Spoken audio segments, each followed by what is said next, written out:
오늘 함께 은혜 받으실 하나님의 말씀은 빌레몬서 1절로 25절까지의 말씀입니다. 신약 351쪽에 있는 빌레몬서 1절로 25절까지의 말씀입니다. 지금 이 시간에는 8절에서 10절까지 먼저 봉독해 올려드리겠습니다.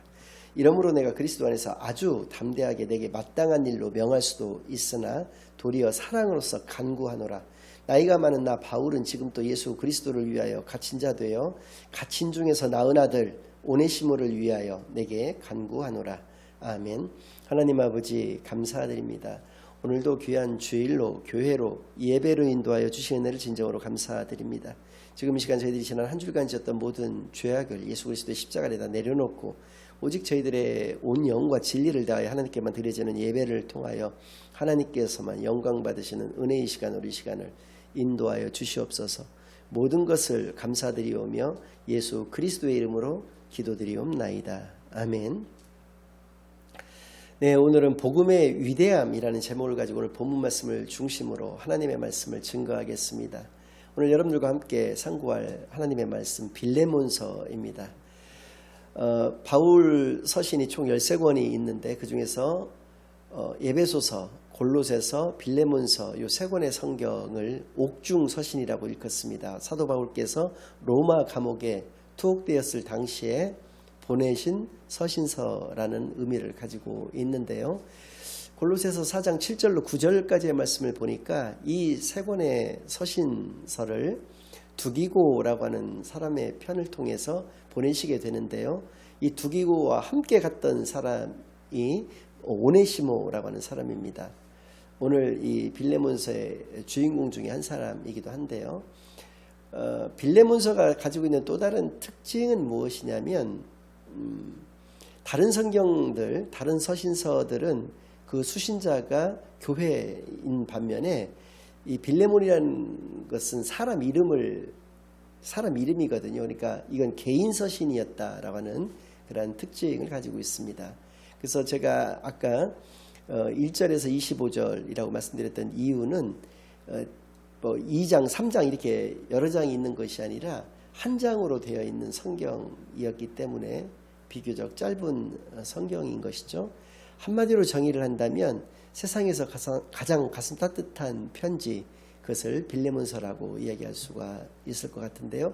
그 이유는 우리 믿음 가진 자가 가질 수 있는 가장 실천적 덕목, 그 용서와 사랑이 그 주제가 되고 있는 것이기 때문에 그렇습니다. 빌레몬이라는 사람은 이 서신을 가지고 왔던 오네시모라고 하는 사람의 주인이 되는 것이고요. 이 편지를 가지고 왔던 오네시모는 그 빌레몬의 노예였던 사람인데 그 둘의 이 관계가 아주 아름답게 묘사되는 것이 바로 빌레몬서다, 이렇게 이야기를 할 수가 있겠습니다. 먼저 1절로부터 3절까지의 말씀을 봉독해 올려드리겠습니다. 그리스도 예수를 위하여 갇힌 자 된 바울과 및 형제 디모데는 우리의 사랑을 받는 자여 동역자인 빌레몬과 자매 아비아와 우리 함께 병사된 아키뽀와 내 집에 있는 교회에 편지하노니 하나님 우리 아버지와 주 예수 그리스도로부터 은혜와 평강이 너희에게 있을지어다. 아멘. 네, 문안 인사입니다. 그런데 수신자가 누구인 것을 분명히 밝혀주고 있죠. 빌레몬이 그 수신자였다. 골로새 교회에는 지도자격인 사람이 두 사람 정도 있었다고 볼 수가 있다면, 첫 번째는 그 오늘날의 개념으로 목회자격인 분은 에바브라라고 하는 사람이었고요. 아마 빌레몬은 장로님 정도가 된다고 볼 수가 있을 것 같습니다. 그런데 이 골로새 교회를 어디에서 개척을 하게 됐느냐면 바로 빌레몬이라는 사람의 집에서 개척을 하게 된 것이죠. 두 가지를 할 수가 있죠. 첫 번째는 그가 굉장히 좀 경제적으로 여유가 있는 사람이었다라는 것을 알 수가 있고요. 두 번째는 당시의 시기로 봤을 때 굉장히 기독교에 대한 박해가 심했던 시기였기 때문에요. 목숨을 걸고 자기 집을 교회로 내놓은 것입니다. 즉 믿음도 굉장히 훌륭한 사람이었다라는 이 두 가지를 다 알 수 있게 합니다. 빌레몬의 아내였던 것 같습니다. 왜냐하면 개인 서신이기 때문에 자매 아비아라는 사람에게도 문안 인사를 좀 해달라고 이야기를 하고 있는 걸로 봐서 아비아는 빌레몬의 아내였고 또 우리와 함께 병사된 아키뽀라고 하는 사람도 나오는데 이 사람은 그 둘의 아들이었던 것으로 추정을 할 수가 있는데요. 아무튼 이렇게 세 사람에게 문안 인사를 사도 바울과 디모데가 공동으로 하고 있는 것을 알 수가 있습니다. 또한 가만히 보면 서울에 은평구라고 하는 그 구가 있죠. 또 전국적으로도 은평동이라고 하는 동도 아마 어딘가에는 있을 것 같기는 합니다만은 그 서울의 은평구가 은혜의 은자에다가 평안할 때 평자를 쓰고 있거든요.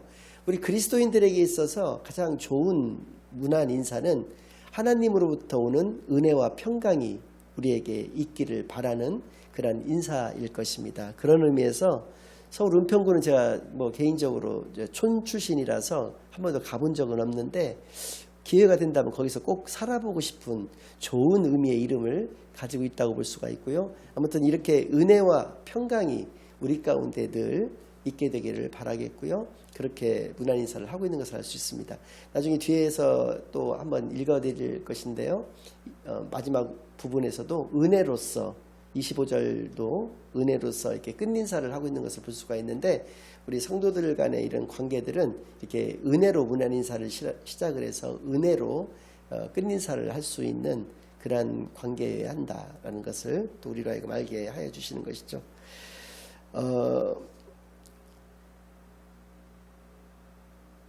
1절에 보면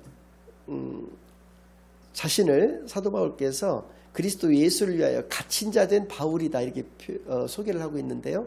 똑같은 시기에 보낸 그 골로새서에서 보면 1절 말씀을 보면 자신을 사도로 표현하고 있거든요. 그런데 이 빌레몬서에서는 갇힌 자 된 바울이다.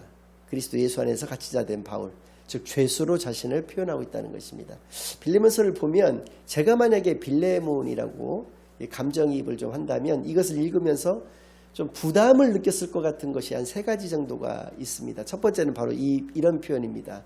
갇힌 자 된 나 바울, 나는 그리스도 예수 안에서 죄수가 된 나 바울이라는 이런 표현은 좀 부담을 느낄 그런 일반적인 표현은 아니니까요. 그렇게 느꼈을 것 같고 두 번째는 내용입니다. 이 내용이 물론 굉장히 온전한 복음을 깨닫고 그 복음 가운데서 살아가는 사람이라고 한다면 당연하게 받아들일 수도 있을 법하지만 꼭 그렇지 않다라고 했을 때는 굉장히 부담을 느낄 만한 내용이 있다는 것이죠.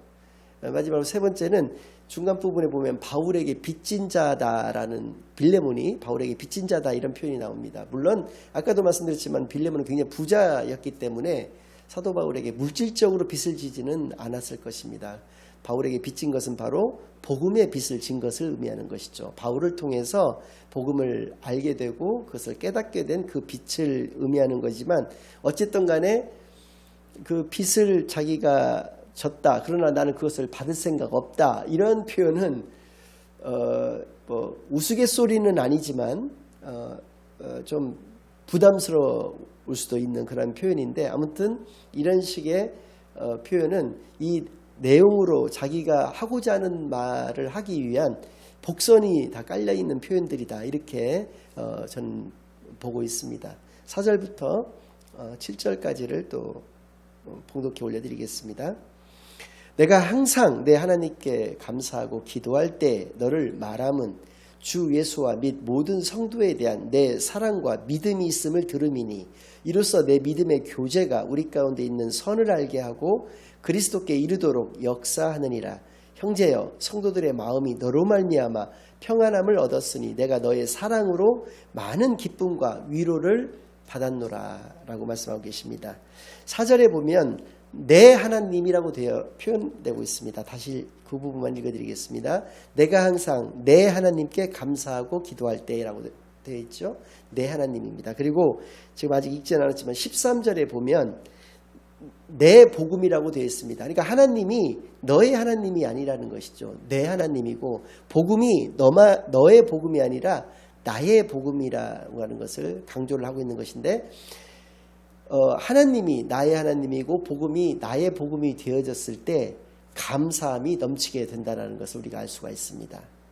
그 하나님이 객관적인 하나님, 그냥 이스라엘의 하나님, 또 복음이 그냥 남에게 해당되는 그런 복음 이런 식으로 그걸 객관화시킨다고 했을 때에는 감사함이 충만할 수가 없는 것이죠. 그러나 하나님이 나의 하나님이 되시고 그 복음이 생명의 복음이 나의 복음이 되었을 때 나는 하나님께 감사함만이 충만할 수밖에 없다라는 것을 우리로 하여금 알게 해 주시는 것이죠. 믿음은 언제나 내 것이 되어야 하는 것입니다. 또 두 번째 우리가 알 수 있는 것은 하나님께 감사하면서 기도한다라고 하는 것에 앞에 붙었던 부사가 항상입니다. 이 골로새 교회가 개척된다라고 하는 말을 들은 이후로부터 골로새 교회는 사도 바울께서 직접 개척하신 교회가 아니라는 말씀을 골로새서를 할 때 여러분들에게 말씀을 드렸는데 그 멀리 떨어져 있는 가운데에서도 골로새 교회가 개척된다는 말씀을 들으신 때로부터 그날로부터입니다. 항상 기도에 임했다는 것이죠. 그러니까 성도 간에 있어서 교제에 있어서 가장 중요한 건 뭐냐? 기도라는 것입니다. 그냥 일상적인 문안 인사하고 그 별 의미 없는 어떤 잡담이나 수다 같은 거를 하는 것이 교제라고 생각할 수가 있겠지만 물론 그런 것들도 중요하겠죠. 그렇지만 서로를 알아가는 그런 과정 속에서 중요하겠지만 정말 중요한 것은 우리 그리스도인들의 사랑의 교제 가운데서 가장 중요한 것은 그 상대를 위해서 기도를 해주는 것이다. 그것도 항상 기도를 해주는 것이다 라는 것도 우리가 알 수 있게 하시는 것이죠. 그렇지 않게 되면 사단이 틈을 타기 때문에 그렇습니다. 그래서 우리는 기도가 필수인 그러한 사람들이라는 것을 항상 명심해야 할 것입니다. 세 번째로 우리가 믿음을 가지고 있다라고 이야기를 했을 때 체크 포인트가 세 가지가 있다는 것을 알게 해 주십니다. 5절 말씀이었는데요. 주 예수와 및 모든 성도에 대한 내 사랑과 믿음이 있음을 들음이니 주 예수에 대한 사랑과 믿음이 내게 있는가라는 것입니다. 첫 번째 체크 포인트는 그겁니다. 내가 믿음이 있다라고 한다면 주 예수를 정말로 2000년 전에 이스라엘에서 태어나셨던 분, 말구유에서 태어나셨던 분, 동정녀에게서 믿기 힘들지만 동정녀에게서 나셨던 분, 이런 식으로 나 그냥 알고 있는, 상식적으로 알고 있는 예수님이냐, 아니면 그 예수님을 내가 구주로 그리스도로 믿고 그 예수님을 사랑하는 사람이냐가 믿음의 체크포인트가 된다는 것이. 두 번째는 그렇다고 한다면 내가 좋아할 만한 성도에 대한 사랑과 믿음이 있는가, 아니면 여기도 표현되어 있죠. 모든 성도에 대한 내 사랑과 믿음이 있음을 들음이니 라고 말씀하고 계시니까 모든 성도에 대한 사랑과 믿음이 나에게 있는가, 그것이 체크 포인트입니다. 세 번째가 제일 중요한 것인데요. 무엇이냐면 여기서도 6절에 보면 이로써 내 믿음의 교제가 우리 가운데 있는 선을 알게 하고 그리스도께 이르도록 역사하느니라. 7절 형제여 성도들의 마음이 너로 말미암아 평안함을 얻었으니 내가 너의 사랑으로 많은 기쁨과 위로를 받았노라. 사람들에게, 성도들에게, 모든 성도에게 사랑과 믿음을 가지고 대했을 때 그 성도들이 평안함과 기쁨과 위로를 가지는가 가지지 못하는가입니다. 그러니까 어떤 성도는 자기가 요새 말로 얘기한다면 트러블 메이커일 수가 있지 않습니까? 어디만 가면은 막 갈등이 생기고 그로 인해서 막 분란이 막 일어나고 이러는 사람이 있는가 하면 그 사람만 보면 평안함을 느끼는 거예요. 위로를 가지는 거예요. 기쁨을 가지게 된다는 거예요. 그럼 그 사람은 믿음을 가지고 있는 사람이다라고 하는 증거가 되어진다라는 것이죠. 굉장히 중요한 것입니다. 그래서 이렇게 자기 스스로가 믿음을 점검해 볼 수 있는 것은 세 가지가 있다. 주 예수를 진정으로 내가 믿는 자인가? 모든 성도에 대한 사랑을 내가 가진 자인가? 그러므로 그것으로 통해서 성도들이 나를 통해서 평안함과 위로함과 기쁨을 가지는가에 대해서 체크해 볼 수 있다는 것이죠. 8절로부터 21절까지의 말씀은 좀 길어서 이건 좀 생략을 하겠는데 중요한 포인트가 뭐냐면 오네시모라고 하는 사람이 어떤 사람인지를 우리로 하여금 알게 해 주십니다. 첫 번째는 빌레몬이라고 하는 사람의 노예였다라는 것을 알게 해 주시는 것이고, 두 번째는 노예였는데 그가 어떤 속전을 누가 치르고 속량함을 얻으면 자유인이 되는 것이지만, 그러지 않았을 때는 죽을 때까지, 또 그가 결혼해서 자식을 낳으면 그 자식까지도 계속 노예일 수밖에 없는, 그러니까 그 주인의 재산일 수밖에 없는 그런 사회적인 환경이었습니다. 그럼에도 불구하고 그는 주인의 어떤 일정 부분의 재물을 취해서 도망했던 사람이었다라는 것을 알 수 있게 하는 것이죠. 그래서 중간에 보면은 사도 바울께서 그런 표현이 나옵니다. 아까도 말씀드렸지만, 오네시모가 너에게 빚진 부분에 대해서는 아직 그가 이제 경제적으로 풀려 있는 상태가 아니니까요. 내가 갚아주겠지만 네가 나에게 빚진 거에 대해서는 내가 받으려고 하지를 않겠다라고 하는 표현이 나오는데, 그것을 통해서 알 수 있다는 것이죠. 폐물 같은 거, 돈 될 만한 걸 가지고 도망쳤다라는 것이죠. 세 번째는 그럼에도 불구하고 어떤 그 죄목이었는지는 모르겠지만 사도 바울과 함께 그 로마 감옥에 있게 되었다는 것이죠. 감옥에 갇힌 자가 되었다는 것이죠. 그래서입니다. 그가 사도 바울을 만났기 때문에 그가 복음을 접하게 되었고, 복음을 알고 깨닫고 복음을 믿게 되었던 자인 거죠. 그래서 갇힌 중에서 낳은 아들이라고 이렇게 사도 바울께서 표현하시게 되었던 것입니다. 그러니까 이 사람이 이 편지를 가지고 옛 주인이었던, 지금도 현재 주인이죠. 아까도 말씀드렸지만 속량함을 정식으로 입은 게 아니니까 현재 주인, 또 그 집으로서부터 도망쳐 나왔던 빌레몬이라는 사람에게로 그 편지를 가지고 갔던 것이라는 거죠. 그래서 1장 22절로 25절까지를 또 읽어드리겠다면, 오직 너는 나를 위하여 숙소를 마련하라. 너희 기도로 내가 너희에게 나아갈 수 있기를 원하노라. 그리스도 예수 안에서 나와 함께 갇힌 자 에바브라와 모든 나의 동역자 마가 아리스다고 데마 누가가 문안하느니라. 우리 주 예수 그리스도의 은혜가 너희 심령과 함께 있을지어다. 말씀드린 바와 같이 시작도 하나님의 은혜가 충만하게 임하기를, 끝인사도 역시 하나님의 은혜가 임하기를, 그렇게 하면서 이 서신서가 마쳐지는 것인데요. 이 내용, 특히 지금 아직 읽어드리지 못했던 이 중간 부분들을 통해서 기독교의 진면목을 알 수 있는 것 4가지 정도가 나오고 있습니다. 그러니까 오늘의 제목과 같이 복음의 위대함이라고 달리 표현할 수도 있겠습니다만은 복음의 위대한 것이 4가지가 나오는데요. 첫 번째, 로마서 1장 16절을 먼저 읽어드리겠습니다.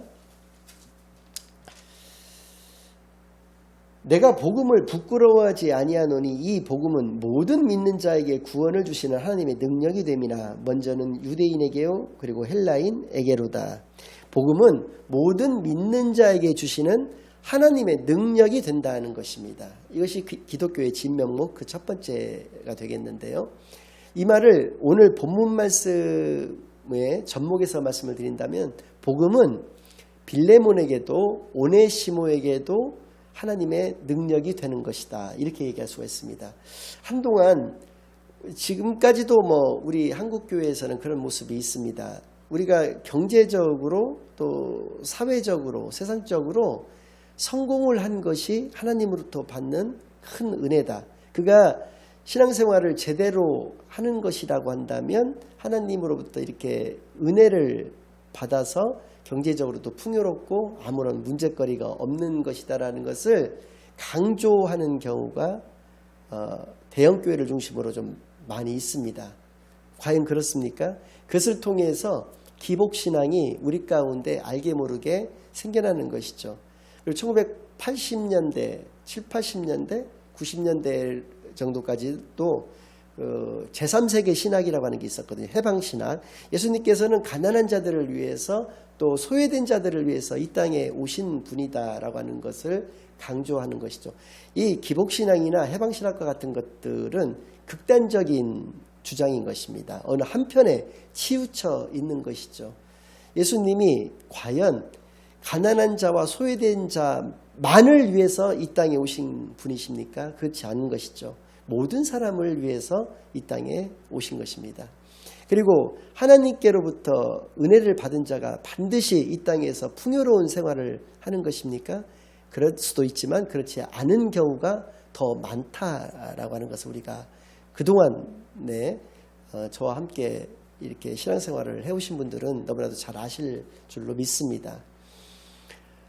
오히려 우리에게는 고난이 필수인 사람들이지 않겠습니까? 아무튼 우리 예수님께서는 우리 하나님의 능력은 모든 장벽과 차별을 철폐하시는 그런 분이시다라는 것이죠. 어느 한쪽에 치우침이 없는 것이다. 어느 누구에게도 빌레몬은 주인이라고 말씀드렸고 오네시모는 노예라고 말씀드렸지 않습니까? 빌레몬이든 오네시모든 똑같이 그에게 복음은 하나님의 능력이라고 말씀을 드렸는데 그것이 임하는 그러한 차별 없는 복음이다라는 것이 첫 번째고요. 두 번째는 복음은 효과적인가라는 질문인데요. 복음에는 능력이 있다는 것입니다. 복음이 효과적이다라고 하는 것이죠. 복음은 빌레몬을 변화시켰습니다. 예수를 그리스도로 영접한 이후로 그는 목숨을 걸고 얼마나 자기 집을 교회로 내놓았을 때에는 그가 두려움도 있었을 것이고요. 또 좀 편하게 말씀을 드리자면 귀찮은 것도 있지 않겠습니까? 이게 무슨 의미냐면 우리가 이제 대신방 같은 거를 일반 교회에서는 좀 봄, 가을에 혹은 1년에 한 번 정도 이렇게 하시는데요. 한 번 그 교회에 지도자격인 분들을 이렇게 모셔서 예배를 드리려고 하다 보면 집안 청소해야지, 뭐 좀 먹을 거 사다 놔야지, 뭐 불필요한 것들, 눈에 띄면 안 되는 것들, 자기 생각에 그 치워야지, 뭐 솔직히 귀찮지 않습니까? 뭐 그걸 기쁨으로 하시는 분들이 대부분이시겠지만, 근데 그걸 매주 했다는 것이죠. 매일 했다는 것입니다. 자기 집을 교회로 내놨다는 얘기는 그런 귀찮음 같은, 두려움과 같은, 그것도 죽을 수도 있다라고 하는, 자기뿐만 아니라 자기 가족을 다 죽을 수도 있다라고 하는 그런 두려움을 이겨내는 그런 변화가 있게 만들 수 있는 그 능력은 복음에게 있다라는 것이죠. 복음은 오네시모도 변화시켰습니다. 아까 말씀드린 대로 자기가 이 편지를 가져가서 그 주인, 그 빌레몬이라는 사람이 믿음 가운데서 변화가 된 사람이 아니라면 자기는 죽을 수도 있는 것입니다. 그 위험을 감수하고 그 편지를 갖고 갈 정도로 오네시모도 변화가 됐다는 것이죠. 오네시모와 빌레몬에게 이러한 변화의 확신을 가지고 있었던 사도 바울 역시도 그러한 변화된 삶을 자신이 몸소 직접 살아냈기 때문에 그 둘에 대한 확신이 있었다라고 하는 것이죠. 사도 바울도 변화시켰다는 것입니다. 이렇게 복음은 효과적인 것입니다. 우리를 얼마든지 변화시킬 수 있는, 그것도 180도 변화시킬 수 있는 능력이 있는 것이다 라는 걸 알 수 있게 하시는 것이죠. 세 번째는, 이게 저는 가장 중요한 거라고 생각을 하는데, 복음은 한 영혼을 사랑하는 것입니다. 대부분의 사람들이 큰 건물이라든지 많은 성도들이 있는 것을 업적으로 생각하는 경우가 있거든요. 그리고 그런 분들을 특별히 이렇게 개척교회라든지 너무 사이즈가 작은 교회를 하시는 목사님에 비해서 더 훌륭한 목회자라고 생각하는 경우들이 대부분입니다. 과연 그럴까요? 하나님의 평가도 그렇게 사람의 평가와 똑같다라고 한다면 중요하겠죠. 그러나 오늘 본문에 보면 7절에 보면 성도들의 마음이라고 하는 말씀이 나옵니다. 형제여, 성도들의 마음이 너로 말미암아 평안함을 얻었으니 내가 너의 사랑으로 많은 기쁨과 위로를 받았노라 할 때 그 성도들의 마음이 12절에 보면 내게 그를 돌려보내느니 그는 내 신복이라 라고 하는 말씀이 나옵니다. 이 마음과 신복은 같은 단어인데요. 같은 의미인 거죠. 사도 바울 입장에서 오네시모라고 하는 사람이 내 마음이라는 것입니다. 그리고 10절에 보면은 갇힌 중에서 낳은 아들이라는 것이죠. 여러분들이 고통을 당했을 때, 직접적인 고통을 당했을 때 그 고통이 크십니까? 아니면 나에게는 직접적이지 않지만 내 아들이 받는 고통이 있었을 때 그 고통의 강도가 더 여러분들에게 막닥뜨려지는 그 고통의 강도가 더 크십니까? 후자일 것입니다. 그래서 사도 바울께서는 이 오네시모 사실 엄밀하게 따지면 노예임에도 불구하고 또 죄수지 않습니까? 그럼에도 불구하고 이 영혼을 사랑했다는 것입니다. 그래서 이 빌레몬서라고 하는 성경이 있게 된 거거든요.